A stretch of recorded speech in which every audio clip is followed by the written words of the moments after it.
Welcome to our healing center, it's a Sylvan Healing Sanctuary. And thank you to Feroze for offering to run this short breath meditation teaching. It's a 3-part session, both this week, next Wednesday, and the following Wednesday. The aim and the idea of us working together in this way is to support everyone to find the skills for themselves to understand meditation. Many of you may have practiced meditation, but Feroze has many years of skill and experience, and he will be sharing his experiences through these short sessions. So I think without further ado, today is an Anapana meditative teaching on simple breath, supporting you for your skills of learning and wisdom. And I will hand you over to Feroze. And thank you for allowing me to make this introduction. And thank you, Feroze, for being willing to take this space and time. Thank you, Craig. I want you to observe this flower and just think, what does it say to you? Buddha said that if you could see the miracle of a single flower, it could change your life forever. What is this flower saying to us? As I hold the flower, I can see that it is marking its time. It's marking its time to extinction. Soon it'll wither away. We can see that. So Buddha is saying to us, everything is impermanent. As we observe the flower, you will observe impermanence. We come to realize that everything in this world is impermanent. It is changing every moment. Everything passes, nothing remains the same. Yet we try and grasp on to something. So I would say to you that the first lesson in meditation is to prepare for meditation. And the preparation I'm talking about is the process of letting go. You know, Buddha said that nothing is forever except change. Change is the only thing which is constant and forever. But we refuse to let go. Let go does not mean that we forget about the incident that has happened in our life. Letting go means to learn from that experience, accept the consequence, and then move forward. Even Buddha's own meditation changed when he adopted this process of natural letting go. Now, I don't want you to go into meditation, but just observe your breath, your in-breath and your out-breath. Just observe your breath, nothing else, just be aware of your breath. But be connected to my voice, so don't go into meditation, just be aware of your breath and be with me, please. Be with my words. I will say to you about a beautiful story about 2 Buddhist monks.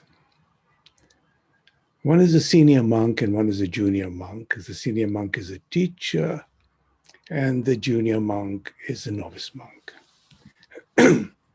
And they're traveling somewhere in Burma, from one monastery to another. And on the way, they come across a river. But it's not so deep, and they are able to cross, but the current is strong. And as they're about to cross the river, they hear a shout of help from a very beautiful lady, well-dressed, probably going to a wedding or something. saying, please, can you help me cross the river? So the two monks look at each other and without saying anything,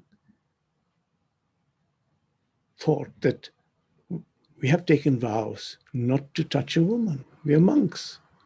How are we going to help this lady cross the river? But the teacher monk, without hesitation, picked up the lady, put her on his shoulders, and the three of them crossed the river. The teacher monk put the lady down and they carried on walking, the two monks. But the young monk couldn't believe that his teacher had broken his vows. But he wouldn't dare say anything to his teacher. He waits for an hour, he waits for 2 hours, he waits for 3 hours.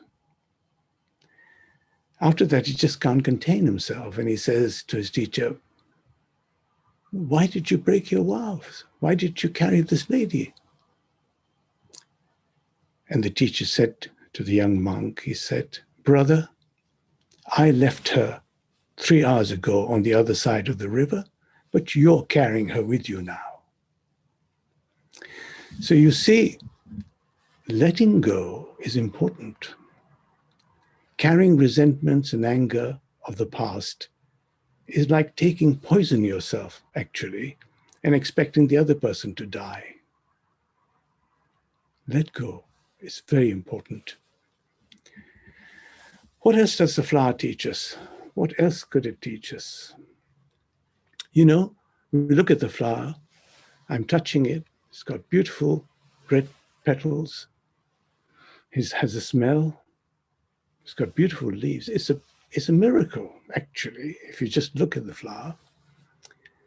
But how do we perceive this flower? Are we looking at this flower? Do each one of us see the same thing, or we see something differently? I would say we see something different. I see the beauty of the red. You may see the structure of the flower. You may like the smell. You may not like the color. I might love the color. I guess what I'm saying is this. Who is experiencing reality? Am I experiencing reality when I look at the flower and feel certain sensations? Or are you experiencing reality? And to understand that, we need to try and understand the process of how our senses work. So, when we look at the flower, the light reflects upon the flower, it hits our lens, and then through the retina, it's converted into electronic signals, and it goes into our brains, where the brain tries to make some sense of it by working out what the color is, what the shape is, what the size is, what the smell might be. So you see, perception is different for everybody because our mind sees things in a different way to your mind, although we see a flower, but what we really see is different. So what I am saying is this. What is reality? What is reality? Because all we see about the things around us are reflections. They're just reflections. And our mind is fooled into thinking that this is reality. Again, Buddha, absolute genius man. He discovered that the mind in its purest form is naturally joyful. Okay? It's like a hard disk in a computer. And the reflections that fall upon that hard disk are actually the files in a computer. But the hard disk remains the same. So what happens with time is these reflections cloud our natural joyfulness. And the mind is fooled into believing that these reflections are the real thing. And the mind gets attached to these reflections, and the natural joyfulness of the mind is lost. So what does meditation do, actually? What meditation does is allows us to understand our mind. Now, using a word like cleanse our mind, move those reflections in such a way that we can see and experience that original joyfulness. And those of you who have had children, in my case, my grandchild, just born, I can see that natural joyfulness, And I know that all of you around here, if you think about it, until, of course, the child grows up, begins to overlay that joyfulness with conditioning and reflections. So the process of meditation is the cleansing of the mind to its natural, joyful state. I want you to breathe gently. Please still be aware of your breath. Breath going in, breath going out. Nothing else, just relax. Just be aware of that breath. Be mindful of your breath. Nothing else at this moment. In and out, gently, gently, gently. I want to tell you about Anapana meditation. Now, I have a lot of friends here who know my story, but I will repeat it. 10 years ago, we were traveling on a lake in a most remote part of Burma, Myanmar, on a canoe, and a thunderstorm arrived, and we had to take refuge in a Buddhist monastery. There in the monastery, we found a handful of monks looking after some 300-400 children. These children were orphaned, abandoned young children. What I noticed, and we've been involved with this monastery for the last 10 years, is that these children had very little, had nothing, the poorest of the poor. Yet there was this natural joyfulness. In the 10 years I've been there, I've never heard, and now there are 1,200 children, I've never heard them shout, scream, fight, just natural joyfulness. That state of the cleansed mind. What were they doing? I said to the monk, what are you teaching them? I want to share this with the whole world. And he said, Feroze, what I'm teaching them is so simple. It's so simple, yet to master it is difficult. And what he told me was, let me describe it to you. You're breathing in and you're breathing out.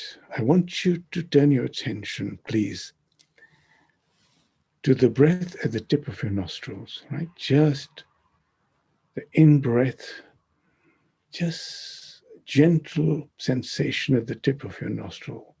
In, out. Every time your mind wanders, bring that focus back to the tip of your nostrils. All you're doing is you're breathing in and breathing out. Do you know that when a child is born, the first thing a child does is take an in-breath and enters the world?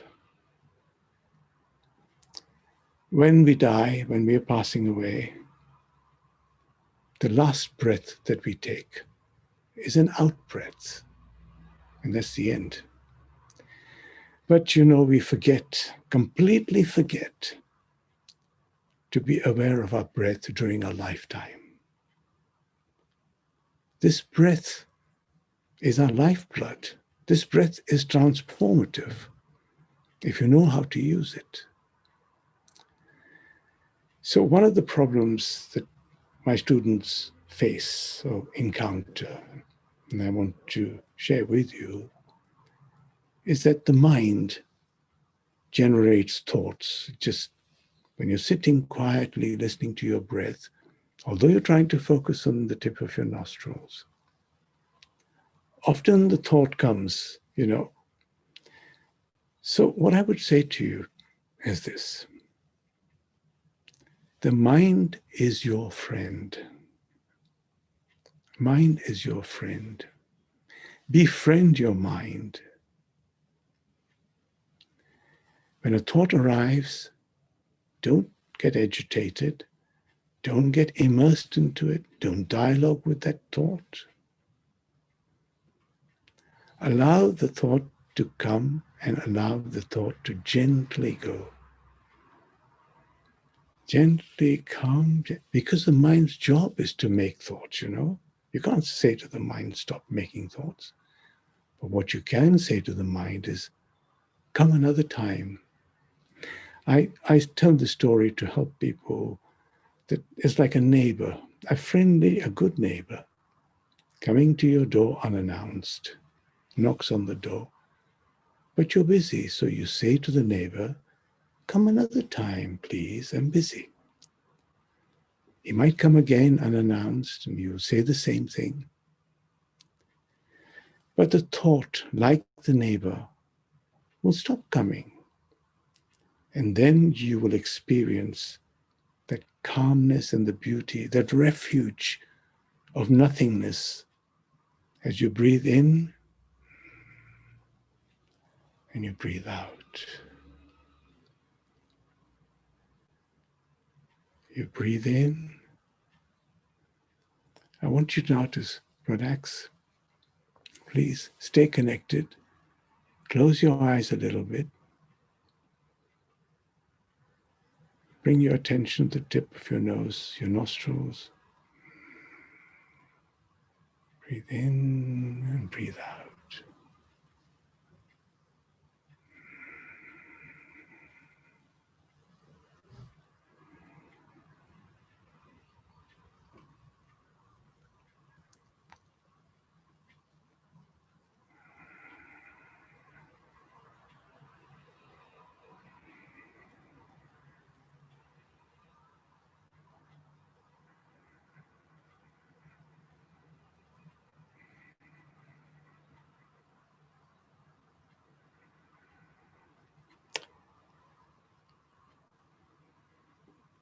My friends, thank you. Do continue for a little while, but what I want to say to you is that if you practice this very simple yet transformative breathing exercise, maybe once or twice a day,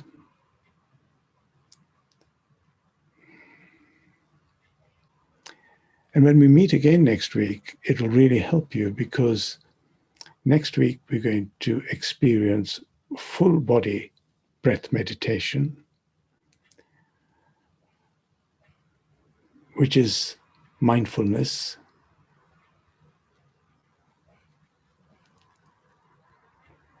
And I'm sure that you will derive much more benefit if you can center your breath at the tip of your nostril. Every time your attention goes away, don't fight your thoughts, just bring them back at the tip of your nostrils. Remember, you want to be letting go of any hatred, any anger, any bad feelings. The past is gone. They never come back. You can't grasp onto something which is changing all the time. Let it go. Don't hold any grudges. Don't hold any anger. Just let it go. And if you make that intention before you sit for meditation, it'll help you. And in the daytime, your normal life, when you have that feeling of resentment, just remember what Granddada Feroze said, let it go. Just let it go. You can do nothing about it. Why should you have poison? So my lesson for you, my friends, today is everything is changing. Everything is impermanent. There's nothing forever except change. Let it go. Unburden yourself. And when you sit for meditation, you feel happier for it. You feel calmer for it.